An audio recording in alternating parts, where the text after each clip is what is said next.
In 1994, Julia Roberts called Nick Nolte utterly disgusting. He replied that she was not that nice, and everyone knew it. The directors of I Love Trouble started shooting their scenes separately, using editing tricks to fake a romance between two people who could not stand each other. It became one of the most talked about feuds in Hollywood history. And then 30 years passed.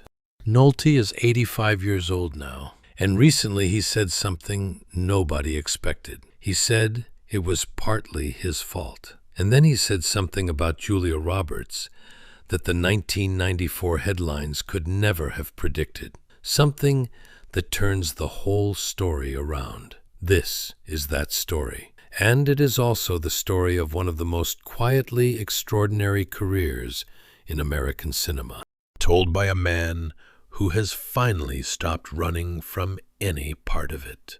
Nicholas King Nolte was born on February 8, 1941, in Omaha, Nebraska. His father was a football player turned businessman. His mother, a former beauty queen. He grew up in Omaha and in Iowa, in the kind of middle American landscape that does not particularly prepare you for anything except knowing who you are. He was an athlete as a young man, good enough that he attended Arizona State University, Pasadena City College, and several other institutions on athletic scholarships before academic difficulty, or more precisely, a certain foundational incompatibility with institutional authority, ended each run. He worked odd jobs. He eventually found his way to the theater through the Pasadena Playhouse and regional companies, and discovered there what certain people discover when they find acting, that it was the only context in which his intensity was an asset rather than a liability.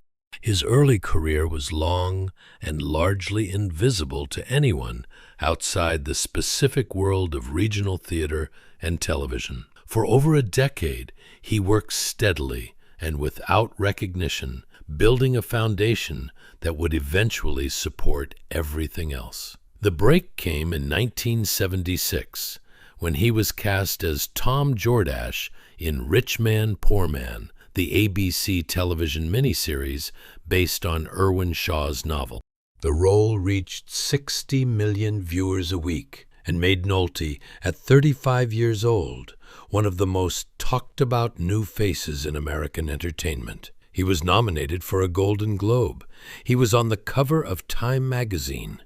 The industry turned to look at him with the full weight of its attention. He did not make it easy for the industry. That, in retrospect, was always going to be the case. He had spent 15 years learning to act without any accommodation for what the audience or the studios might prefer. And that independence, so useful on stage, so useful in the smaller television dramas of the early 1970s, was not the quality that Hollywood's machinery was best equipped to handle. What he had, and what directors who worked with him early tended to notice immediately, was an absolute refusal to perform anything he did not believe. The films that defined his first decade of stardom were built around that quality. North Dallas 40 in 1979, a football player watching the game he loved consume him. 48 Hours in 1982, where his cop, Jack Cates, was not charming, was not easy, was a man functioning at the end of his patience. And the friction between Nolte's gruff immovability and Eddie Murphy's kinetic freshness produced something that felt genuinely dangerous. Murphy later said they did not get along. He was right. He also said the film was great. He was right about that, too. What people misunderstand about the 48 Hours dynamic and about most of Nolte's on-set conflicts is that the friction was never purely personal. It was methodological. Murphy operated through improvisation and instinct, adjusting in the moment, finding the laugh. Nolte operated through preparations so deep, it sometimes looked like stubbornness, a commitment to a specific version of a character that did not easily accommodate what was happening around him. These are not compatible methods. The resulting tension was real. The resulting film was electric. In the sequel, Another 48 Hours, the tension was still present, but something had changed. Murphy was now a global superstar. The dynamic that had made the first film crackle with something unpredictable could not be recaptured by simply reassembling the same people. Some things only work once because the friction that produced them cannot be manufactured. The 1980s gave Nolte the range that his 1970s work had promised. Down and Out in Beverly Hills, directed by Paul Mazursky, found a warmth and comedy in him that surprised audiences who had filed him under gruff intensity. Under Fire, directed by Roger Spottiswoode, demonstrated that he could carry a film's moral weight without relying on the kind of explosive physicality that action movies offered. He was moving toward the specific register of damaged humanity that would produce his best work in the 1990s. That work arrived in 1991 with The Prince of Tides, directed by Barbra Streisand. Nolte played Tom Wingo, a football coach and part-time English teacher from South Carolina who travels to New York to help his therapist understand his suicidal twin sister. It was a role that required him to be simultaneously charming and broken funny and devastated, present and absent in ways that the film carefully mapped across 2 hours. He received his first Academy Award nomination for Best Actor. He received a Golden Globe nomination. The performance still stands as one of the defining works of his career, precisely because it required him to be accessible, to let the audience in ways that his most intense work did not. Cape Fear in 1991. Martin Scorsese's remake, in which he played the vigilante father stalked by a psychotic ex-convict played by Robert De Niro, used the darker register. Blue Chips in 1994 with Shaquille O'Neal, directed by William Friedkin, gave him a different kind of arena. A basketball coach whose integrity is being systematically dismantled by the demands of competitive college recruitment. Mulholland Falls in 1995 placed him in a neo-noir about a 1950s LAPD detective. Jefferson in Paris in 1995 found him playing Thomas Jefferson with a complexity that historical biopics rarely permit. These films did not all succeed commercially, but together they demonstrated something that the simple narrative of difficult co-star does not accommodate. Nolte was doing more interesting work across more registers than almost any leading actor of his era. Cape Fear in 1991 used the darker register. Affliction in 1998 used it most completely. In Paul Schrader's adaptation of Russell Banks's novel, Nolte played Wade Whitehouse, a small-town cop slowly being crushed by everything his father, his past, his inability to be the man he wanted to be for his daughter. The performance is almost unbearable to watch in certain scenes.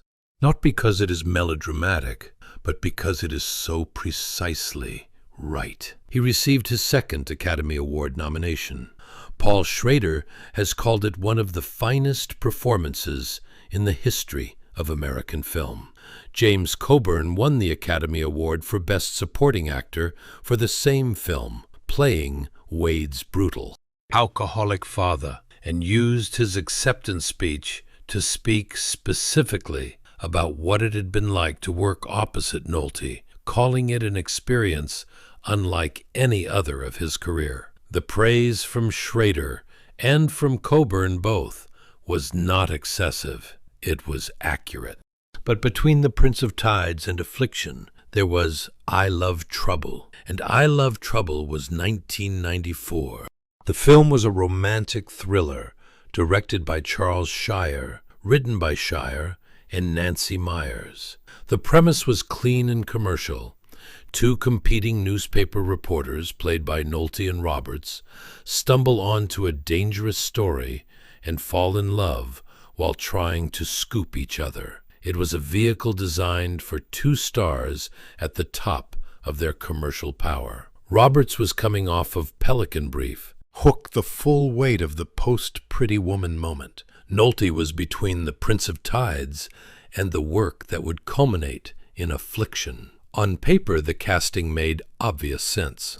What nobody had quite accounted for was the difference in their methods. Roberts worked with a precision that she had developed through years of navigating a particular kind of Hollywood expectation. She knew what she was doing and how she was doing it, and she expected the set to function in a way that supported that. Nolte worked by destabilizing his own process. He was late. He was not always where he was expected to be. He brought things to scenes that had not been in the script and were not always useful. From Roberts's perspective, she has said the experience was genuinely maddening. From Nolte's perspective, he was doing what he always did. The problem was that what he always did was not compatible with what she needed in order to do what she always did. What we went through was absurd, Nolte said 3 decades later, with the equanimity of a man who has had enough time to see the whole shape of something. Partly it was my fault, partly hers. He did not elaborate in the way that would produce a headline. He elaborated in the way of someone who has actually thought about it. He said that, on a romantic comedy, the machinery requires a different kind of presence, a willingness to be charming, to make the other person look good, to work toward rather than against the effect the scene is trying to produce. He was not, by his own account, reliably good at that. He found the genre less interesting than the subject matter he was more drawn to, and it showed. He also said something about Julia Roberts that was almost certainly not written down by the people who had archived the 1994 Feud. But before we get there, it is worth pausing to note something about I Love Trouble that the Feud coverage consistently overlooked. The film was not by objective measure worthy of the talent assembled for it. The screenplay was thin.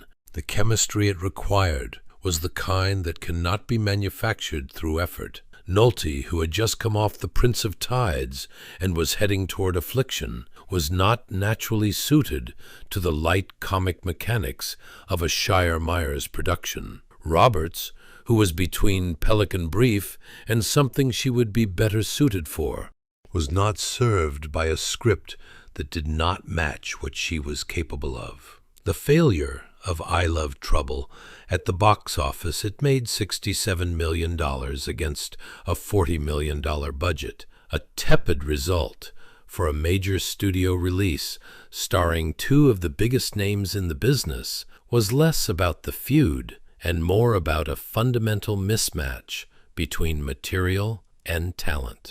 The feud was visible. The more fundamental problem was not. He said she was talented in ways that he had not fully appreciated at the time. He said the anger of those weeks had made it difficult to see what was actually there. He said, and this is the sentence, that the 1994 version of the story could not have predicted, that he had enormous respect for her career and for the person he had come to understand her to be at a distance over 30 years of not working together. It was a generous statement. It was also characteristically not the kind of statement that asked for anything in return. He was not seeking reconciliation. He was simply saying what he thought, which is what he has always done, even when what he thinks is inconvenient. The years after I Love Trouble were among the most significant of Nolte's career, which is its own kind of argument against the idea that the conflict with Roberts defined him in any lasting way. Affliction in 1998 was followed by The Thin Red Line, Terrence Malick's World War II film in which he played Colonel Tall, a career officer consumed by ambition and frustration and the specific bitterness of a man who has spent his life waiting for the moment that would justify everything. The role was small in screen time and enormous in impact. Then Hotel Rwanda in 2004, where he played the Canadian general whose forces were prohibited by the UN from intervening in the genocide and who stood by helplessly as people were killed in front of him.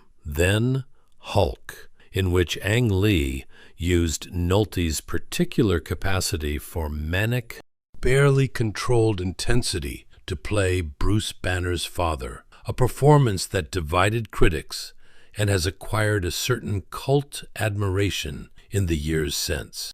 And then Warrior in 2011, which is the film that a certain generation knows him from, and which earned him his third Academy Award nomination. He played Paddy Conlon, an alcoholic former Marine whose two sons are about to fight each other in an MMA tournament, and who carries decades of failure and guilt and the specific damage that fathers inflict when they are present but not safe. The performance is in the specific way that the best late career performances are the accumulated weight of everything that came before it. You cannot watch Nolte in Warrior and not see Tom Wingo and Wade Whitehouse and Colonel Tall and all the other men he has played who were trying to hold something together and could not. 3 Academy Award nominations across 20 years, no wins. The Academy has occasionally been wrong about things. The September 2002 arrest, the DUI arrest on Pacific Coast Highway, the mugshot that circulated everywhere, the image of Nolte looking disheveled and disoriented that became one of the most reproduced celebrity photographs of the decade was a harder chapter. He has been honest about his struggles with alcohol over the years in ways that do not minimize what happened and do not perform contrition either. He has said that he understood the appeal of substances as a way of managing the intensity that had always been his defining quality, that the same thing that made him a compelling actor made him off the set. Someone who needed to find somewhere to put the energy. This is not an excuse. It is an explanation. And Nolte has always been more interested in explanations than excuses. In 2026, Nick Nolte is 85 years old. He lives on a hillside in Malibu, in a home he has had since 1991. Originally a treehouse-style structure that was later renovated, a tall, modern farmhouse with floor-to-ceiling sliding glass doors that open onto views of the city below. He is often seen standing by those doors in the evenings, looking out at the lights across the hills as the day ends. He lives there with his wife, Clyde Lane, and their daughter, Sophia, who is now 19 years old and who appeared alongside her father in Head Full of Honey, playing his granddaughter, which is, given the age gap, an accurate approximation of their real-world relationship, in which Nolte has spoken about with the particular warmth of a man who became a father late and has not taken it for granted. He continues to work selectively.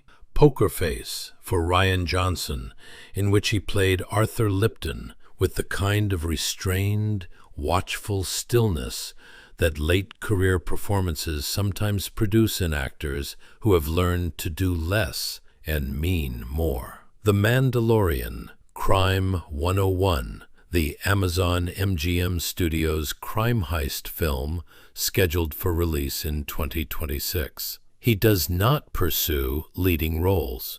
He pursues interesting roles, which is the same choice he made when his career was at its height, and the same choice he will make as long as he can make it. He has been married 4 times. He has 3 children, Brawley Nolte, now an adult from his relationship with Rebecca Linger, Sophie Lane Nolte, and Stella Nolte. He is in the chapter of his life that follows the turbulence, a man who has found the quieter version of intensity, the one that expresses itself through presence rather than combustion, walking in Malibu with his family, standing at the glass doors in the evening, taking the roles that mean something. The I Love Trouble feud was one thing. What came before and after it was something else entirely. Nolte has said about Julia Roberts that the anger of those weeks had made it difficult to see what was actually there. He has said she was talented in ways he had not fully appreciated at the time. He has not said they should work together again, because he is not the kind of person who says things he does not mean. But he has said the truth as he understands it, which is what he has always done on stage in the regional theaters, when nobody was watching, on set with Eddie Murphy and Julia Roberts and Terrence Malick, and in a quiet house in Malibu at 85, where the lights stretch across the hills at the end of the day, and the question of what really happened in 1994 finally has something close to an answer. He has continued quietly to do the work. Lorenzo's Oil with Susan Sarandon in 1992. New Year's Day, I'll Do Anything, Mother Night, across the decade. Every project chosen with the same question underneath: is this something I can believe in? The question has produced across 50 years a body of work that does not have many peers. 3 Academy Award nominations. A career that began in regional theater in the 1960s and is still producing memorable performances in 2026. A life that has been, by his own account, turbulent and difficult and occasionally self-destructive, and that has also produced Sophia, who is 19, and Clyde, who is still there, and a hillside house in Malibu where the lights stretch across the city at the end of the day. What do you think about Nick Nolte's story and his long-delayed honesty about Julia Roberts? Leave us your thoughts in the comments below. Don't forget to like, subscribe, and we will see you in the next one.